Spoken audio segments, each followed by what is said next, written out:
So Randy Bennett losing that program over there? Simmer down. They're 4-5. The Gales are wasting the third best point guard in the country right now. Steiny and Evan, joined by Mark Willard and Dan Dibley, and I was just doing my college basketball studying, and Aiden Mahaney's the third point guard in the country rank-wise. How come they're only 4-5? 4-5. We got to win some games, you guys Randy. are really getting ahead on your studying to study a sport that doesn't start for 2 more months. Colorado State really 9-0. Nice. But when does the season start? The Buffaloes. It does if you're degenerate. Oh, no. Exactly. I got to get my Ken Palm out today and really start to pour over the numbers. And, their RPI is just in free fall. What's St. Mary's strength of schedule like so far this year? TBD. Okay. Yeah. We'll get back to you on that. Well, they haven't played a top 25 opponent. But there you go. And they're 4-5. And they're 4-5. Unlike Santa Clara's got to win on a neutral site court against Oregon. Is there shout out Grandy. You're close to that program. Are there whispers? Any unrest? No. Well, I'm actually physically close to that program. I live about a mile and a half away. But yeah, I'm a stone's throw, and there's not a lot of scuttlebutt at the local watering hole, of which we have one. Yes. I can tell you they put it on Davidson. We'll get Matty Mayoko in here to talk some St. Mary's basketball. Yeah, let's do that. 10-2, not 2-6. We're too busy. 2-2. Yeah. Hey, I came out. Did you hear the beginning of my show today? No. I've been. Oh gosh, I'm sorry. Well, actually, I should have told you. Today was not the day. I've been very in the weeds. I'll tell you later why. All right. Yeah, I've heard almost nothing. I came out. So let's go. Let's redo it. It's a new audience by now, Steiny. Fair. I said, you know what? We came in today, and I said, you know what? Let me start out this way. Jonathan Kuminga last night did something that's one of the hardest things for a guy to do. You don't play the whole game.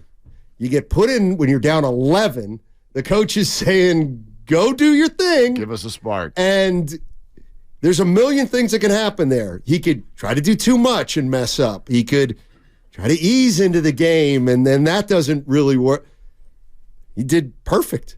I mean, he couldn't have played the last 16 minutes any better than he played. I don't know why he did that, but to not play and then come in the game and you go on a 10-0 run and you're a lot responsible for it, it's not easy to do. Well, and I give him a lot more credit for the mental side of that than the physical. Yeah. Like, Jonathan can jump. We knew that already.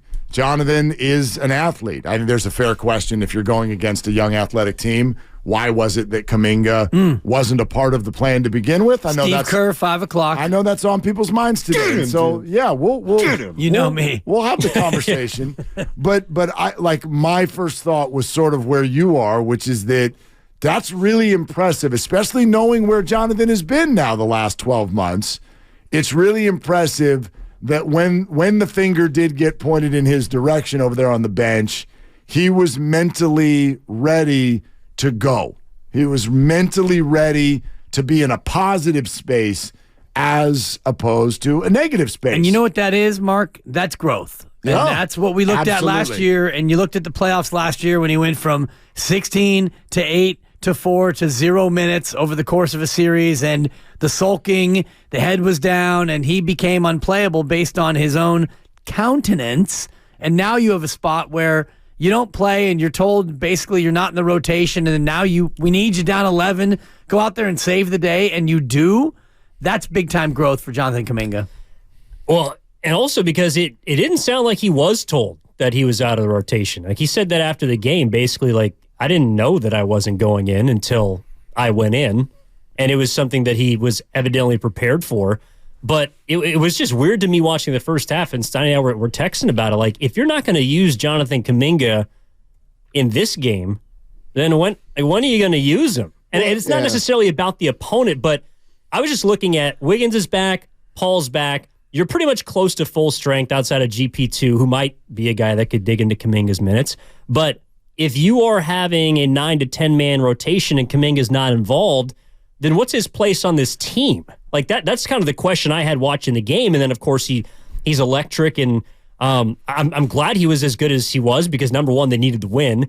But number two, along with what Moses Moody did against Sacramento, and I think what Brandon Podziemski has done over the last 2 weeks, like, these kids are forcing Steve Kerr into tough choices, and they're forcing him to play them. And I think that's what this team also needs. Yeah, and I think they're, quote-unquote, forcing him to change his approach in terms of the paradoxical kind of approach that he is going with, where he said to us on our very show, it's going to be the veterans. If we do anything, it's going to be the vets. And now you've got the young guys who are largely playing better than a number of the vets. And so how quickly does he make that switch, or does he at all? Does he remain dug in terms of, these are my 6, and then the young guys, we're going to pick and pop and use them.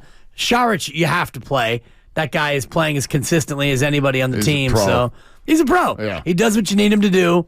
And then the 3 young guys can kind of filter in from there. Well, the hard part, this tough spot that he's in is, it sounds to me like what everyone wants, and he admitted last night he might start doing, is you've got to figure this out night to night. And while that sounds like an openness play, and everyone, oh, good, yeah, be open-minded. How are you supposed to know at the start of every game who's going to play well tonight? Right, and especially right now, or once you make a move? No, in general. And also, let's not act like Klay's been bad every game or Jonathan's been good every game. Correct. Obviously not. So how are you supposed to know? And are you supposed to spend the first half just poking around with 12 different guys? Right. Are you here tonight? Are you here tonight? Do you have energy? Are you in a good headspace? And then what? By second half, when you're down by 18, oh, now I know, let's go scramble for a win. You don't want to play it that way. You can't, and it's made even more difficult by the fact that Klay Thompson is a guy who can get hot in a second, and he hasn't done that as much this year, but if Klay is in there, even if he's 1 for 11, he can hit his next 3 threes in unbelievable fashion, and all of a sudden he's hot, and you need to have him in there. So he's a tough one to deal with because it's not as easy as like Wiggins, who hasn't finished some games when clearly he's kind of been out of sorts and he hasn't been aggressive enough. Okay, you're not going to finish this game because we know what we're getting from Andrew tonight. Klay is enigmatic that way, where he could all of a sudden get white hot. You know what, also, I wonder what you guys all think about this, because this to me is sort of the rub that we're headed toward. What are we, 21 games in? Yep. Yeah. Okay. 21. So you're 21 games in. Here's the rub.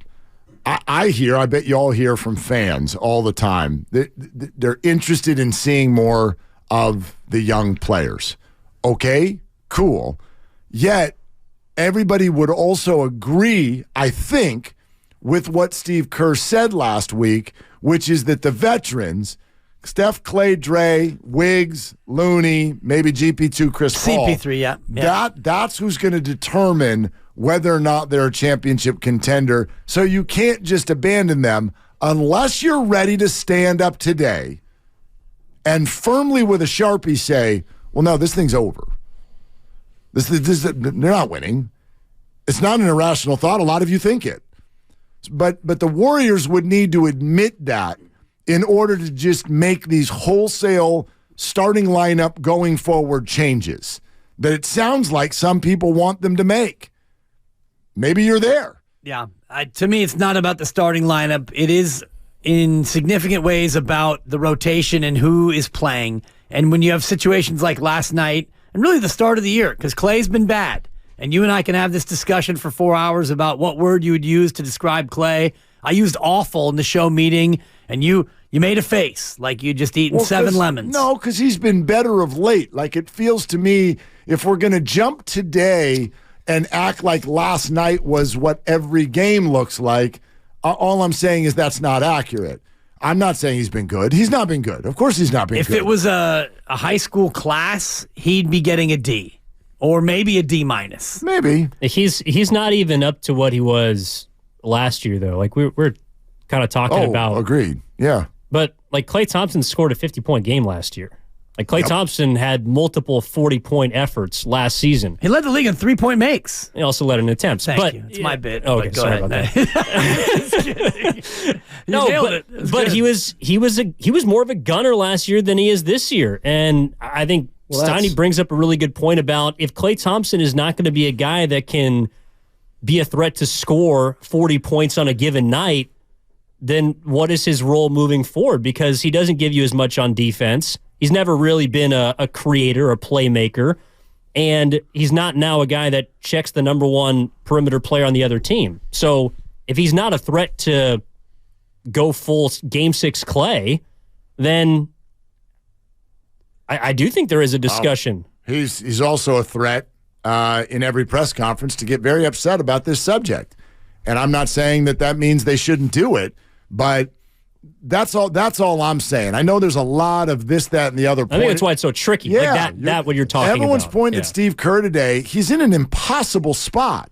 He's supposed to guess who's going to play well on a given night without any way of knowing. And many of you are suggesting that he benches a guy who last week freaked out about the idea of being benched when no one had even suggested it yet. Let's not act like he's in an easy spot. I don't think that anyone's advocating benching him. Benching him to me means you get DNP coach's decision. No, he's talking about pulling him out of the starting lineup. I don't think you can bench him in a contract year. I don't think that the starting lineup has much import to me in terms of what really matters in this conversation. But that's what Steve said last night. Right. The quote was, I need to get to the point where I'm open to adjusting the starting lineup. Yeah. That's the quote. So that's what I'm going on. Yeah. He's obviously not. He's not. This group last year that got called the most efficient group in all of basketball is the opposite this year. And it's putting them in a bad spot. And as you know, it's not just the first 6 minutes of the game, but if you're in the starting lineup, that means a certain thing with regard to where you sit in the rotation the rest of the way. And the first 6 minutes of the second half usually too. Yeah. So it certainly sounded to me like Klay's would not take too kindly to that. Of course not. And I think Evan's right about the contract year factor, but if I'm Steve Kerr or Mike Dunleavy, I'm sorry, but that doesn't matter. What matters is getting this thing fixed, and we can worry about the contract down the road. I'm not going to kowtow to Klay Thompson in a contract year at the expense of getting the best team on the floor. Yeah, You're listening to 95.7 The Game, KGMZ, FM and HD1 San Francisco. Always live on the free Odyssey app, Twitch and YouTube, powered by First NorCal Credit Union. Well, one thing I thought was interesting, comparing his post-game quote to his pregame quote about the starting versus the closing lineup, because before the game, I forget who it was, asked him about, and it might have been Kawakami, asked him about the closing lineup and those rotations, and he made it sound like there's only one spot open. Like, it's going to be Chris Paul most nights. It's going to be, of course, Steph. It's going to be Klay. And then it's going to be Draymond. And then it could be Wiggins. It could be Loon. It could be Moody or Kuminga. But I thought it was interesting that Chris Paul didn't close the game last night. It was Wiggins instead. So it was, and maybe you guys can check with him at 5 o'clock. I just thought it was interesting that we heard him basically talk about a relatively set starting lineup or closing lineup, but then after the game saying he's open to conversation about the starting lineup. And if there's some discrepancy between who starts, who closes, if they're completely different, if they're linked. I just thought it was interesting in noting the different tone before and after a game that could have gone sideways.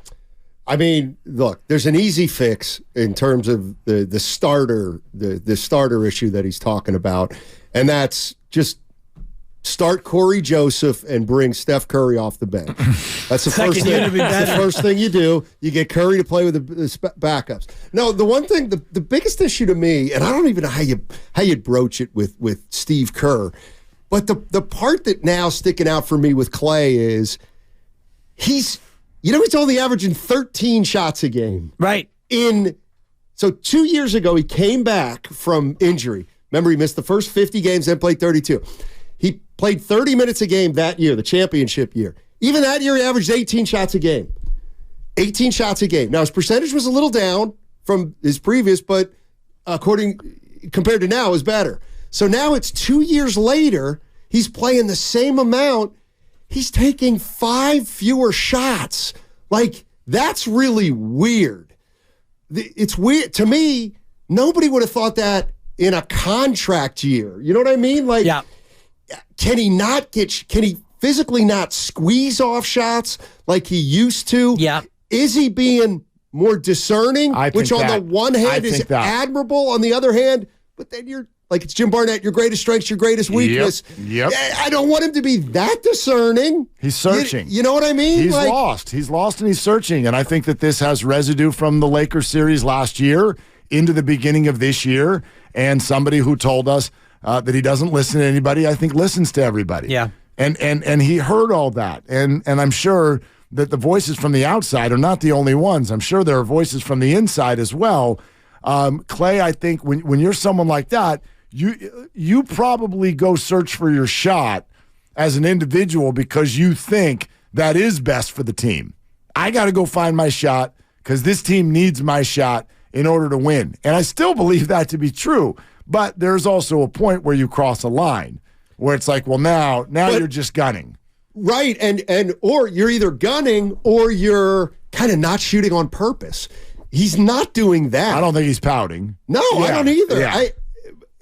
He's not doing a Kobe. It's just really weird of all the things. Like, I'd almost rather play less and shoot more, if you know what I mean. Just come out and try to be I don't want to say six man because then you got to take him out of the starting lineup. But if you're telling, like, how good can he be if he's just taking 13 shots a game at the same kind of percentage? Like, part of who he is the percentages threat. are down. Part of of him is the threat that he could get 40 on you. Right. But he ain't never getting 40 if he's taking 13 shots a game. Tough to do that, especially when you don't get to the foul line very often. You get to the foul line twice a game. For his career, he's averaging 2 free throw attempts per ball game. So what I see, Steiny, is a guy who has lost his ability to drive and score. He's lost his ability to post up in the mid-range. I see a guy who's looking for threes, and he's hunting for catch and shoots more than he used to. Watching Klay in years gone by, he would get to the rim, and he would post up smaller guys, and he would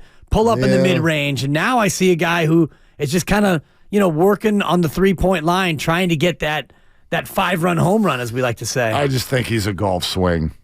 That's what I think about Klay Thompson. You guys are, if you're a golfer, John Rahm. Well, you'll hit. Good day for him. Thank you. But you know how it goes. You have 5 holes where you can't hit the ball straight.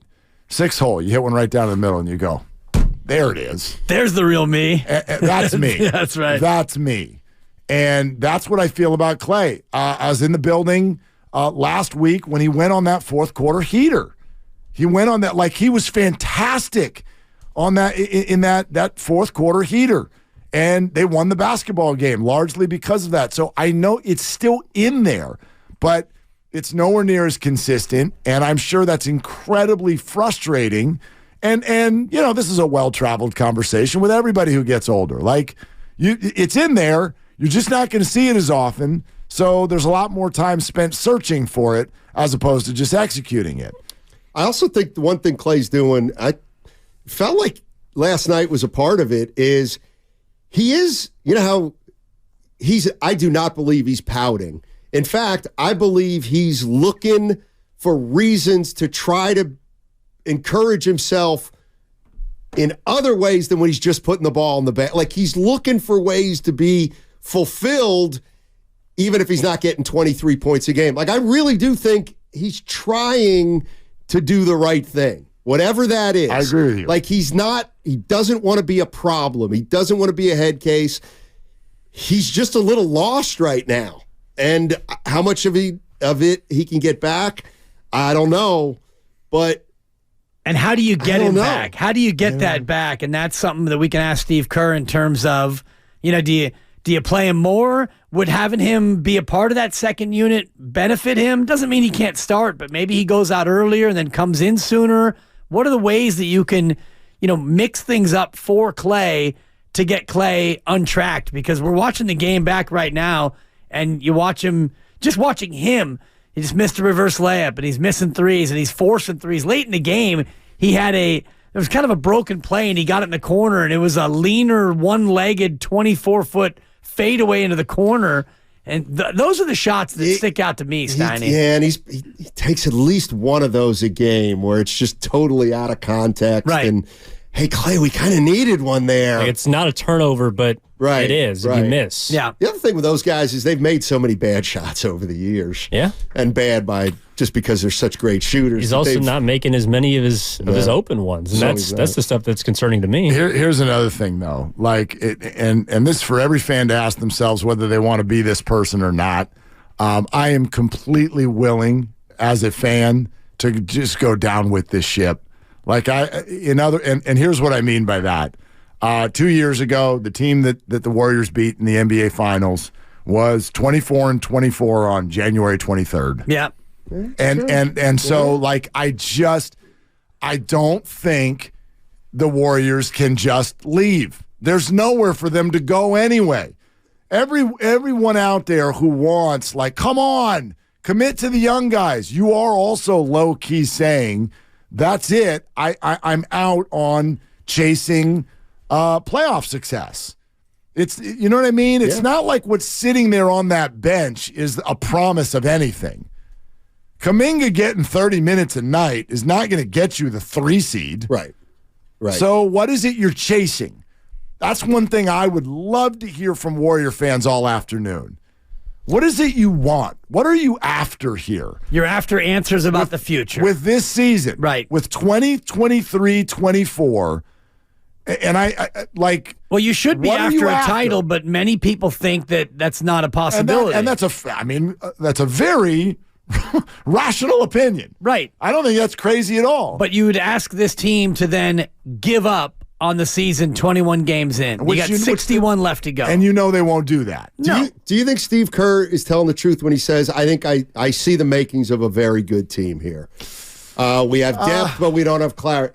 If my feeling is if he actually believes that, well, then there is only one thing you can do, and that is forge ahead, see if you can get healthy, try to keep defining roles for guys, see if Wiggins and Klay can get better.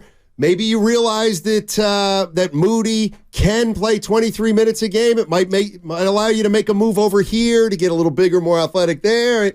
But that's really it. Does a guy who doesn't even have a contract past June give a rip about the future? I got to tell you, that's the other thing about Klay is when I think about him is, what about next year? Mm-hmm. Like what do you do?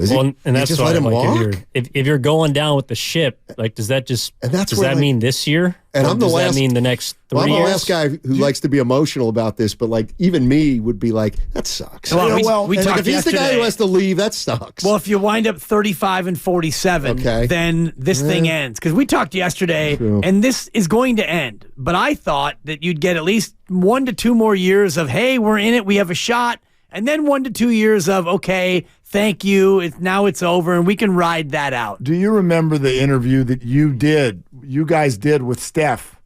It was after the off season, or maybe the start of the season after the championship. So the start of last season. Right.